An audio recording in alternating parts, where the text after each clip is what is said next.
அன்புள்ள வர்த்தகர்களுக்கு வணக்கம். பகுப்பாய்வு சமூகம் உங்களுடன் உள்ளது. குருவுத் மார்க்கெட்ஸ் நிறுவனத்தை பற்றிய சுருக்கமான தரவுகளுடன் தொடங்குகிறோம். இன்னும் சிறிது நேரம் ஒவ்வொரு அளவுருவையும் இன்னும் விரிவாக பார்ப்போம். தேவைப்பட்டால் நீங்கள் வீடியோவை இடைநிறுத்தலாம். கேள்விக்குரிய நிறுவனத்தின் அனைத்து அளவுருக்களையும் நீங்கள் கவனமாக படிக்கலாம். இப்போது நிறுவனத்தின் முக்கிய குறிகாட்டிகளை பகுப்பாய்வு செய்வோம். BlackRock, INC, ticker BLK.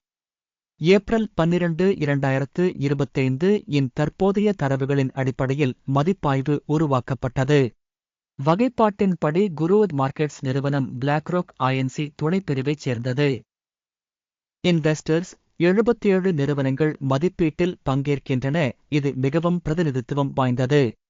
வீடியோவின் முடிவில் இறுதி தீர்வுகளை பார்ப்போம். ஆய்வின் கீழ் உள்ள நிறுவனத்தின் ஒட்டுமொத்த முடிவு 10 புள்ளிகளில் 5. துணைப்பிரிவுக்கான சராசரி முடிவு 1.7 புள்ளிகள். நீங்கள் மிகவும் பரந்த அளவில் பார்த்தால் ஒட்டுமொத்த சந்தைக்குள் மொத்தத்தில் பங்குச் சந்தையின் சராசரி முடிவு 1.9 புள்ளிகளாக இருப்பதைக் காண்கிறோம். 5 புள்ளி மதிப்பீட்டிற்கு எதிராக BlackRock INC நிறுவனத்தின் பங்கு விலையின் இயக்கத்தை ஒப்பிடுதல். BlackRock INC மற்றும் துணைப்பிரிவு நிறுவனங்கள் 12 மாதங்களுக்கும் மேலாக நிறுவனத்தின் பங்குகளை பார்ப்போம். BlackRock INC 12.1% இயக்கவியலை காட்டியது. 3.2% துணைப்பிரிவில் விலை மாற்றங்களுக்கு எதிராக. இது நிச்சயமாக எதையும் குறிக்காது, ஆனால் இந்த உண்மையை மனதில் கொள்ள வேண்டியது அவசியம். நிறுவனத்தின் சந்தை மூலதனம் BlackRock INC $136.22 பில்லியன் ஆகும். $610 பில்லியன் துணைப்பிரிவு மூலதனத்துடன். BlackRock INC 22.336% பங்கைக் கொண்டுள்ளது. இது துணைப்பிரிவின் தலைவர்களில் ஒருவர். நிறுவனத்தின் இருப்புநிலை மூலதனம் $47.47 பில்லியன் ஆகும். $202 பில்லியன் துணைப்பிரிவின் இருப்புநிலை மூலதனத்துடன். BlackRock INC 23.508% பங்கைக் கொண்டுள்ளது. சந்தை மற்றும் இருப்பு மூலதனத்தின் பங்குகளை ஒப்பிடுவதன் மூலம் பின்வருவனவற்றைக் காணலாம். பங்கு BlackRock INC சந்தை மதிப்பை மதிப்பிடும் போது துணைப்பிரிவில் 22.336%. இருப்புநிலை மூலதனம் 23.508%. இது சந்தை மதிப்பின் பங்கை விட 5% அதிகம். துணைப்பிரிவில் நிறுவனத்தின் சந்தை மற்றும் புத்தக மதிப்பின் பங்கு மதிப்பீடு நல்லது 1. நிறுவனத்தின் நிதி பொறுப்புகள் $14.242 பில்லியன் ஆகும். இருப்புநிலை மூலதனத்திற்கான நிதி பொறுப்புகள் மூலதனத்தின் 30% ஆகும். நிறுவனத்தின் கடன் அளவை அடிப்படையாகக் கொண்ட மதிப்பெண் நல்லது 1.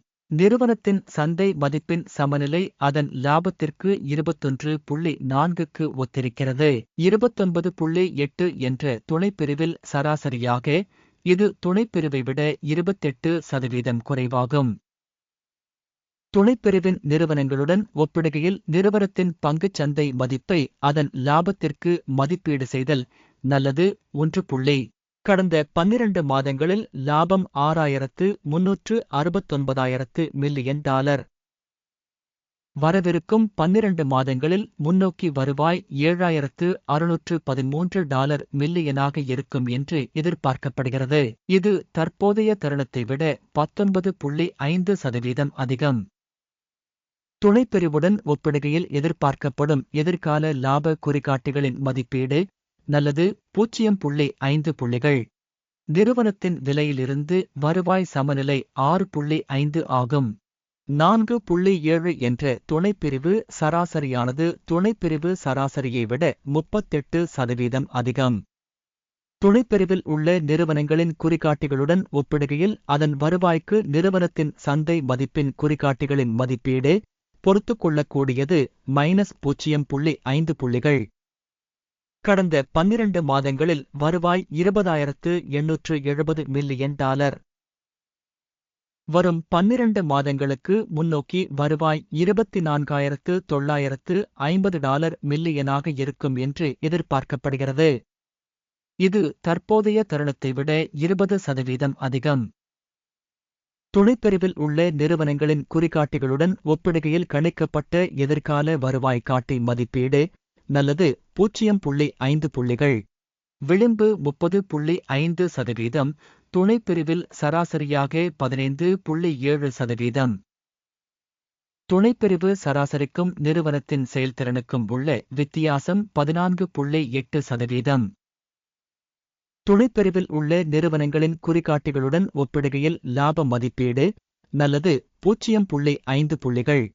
துணைப்பிரிவில் உள்ள ஊழியர்களின் எண்ணிக்கையின் அடிப்படையில் நிறுவனத்தின் பங்கு 28.387% ஆகும். இது சந்தை மூலதன பங்கில் 27% அதிகமாகும்.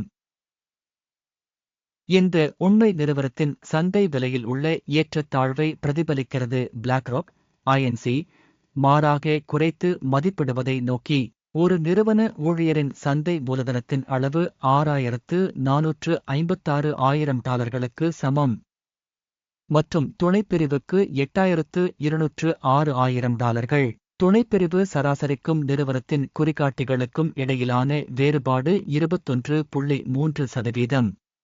துணைப்பிரிவில் உள்ள நிறுவனங்களின் குறிகாட்டிகளுடன் ஒப்பிடுகையில் ஒரு ஊழியருக்கு மூலதனத்தின் அளவு மதிப்பீடு நல்லது 0.5 புள்ளிகள்.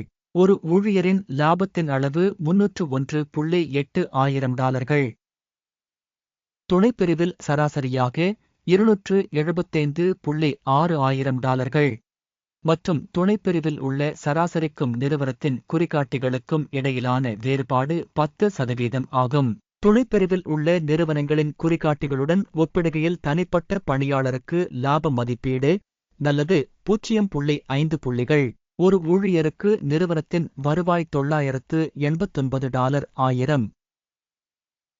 துணைப்பிரிவில் $1,758,000. துணைப்பிரிவு சராசரிக்கும் நிறுவனத்தின் செயல்திறனுக்கும் இடையே உள்ள வேறுபாடு 78%. துணைப்பிரிவில் உள்ள குறிகாட்டிகளுடன் ஒப்பிடுகையில் ஒரு நிறுவன ஊழியரின் வருவாய் மதிப்பீடு பொறுத்துக்கொள்ளக்கூடியது 0 புள்ளிகள். விற்பனைக்கான பங்குகள் 1% ஒத்திருக்கிறது. துணைப்பிரிவு சராசரி 2.6%. இது ஒரு குறுகிய அழுத்தத்தின் அபாயத்தின் குறிகாட்டியாகும்.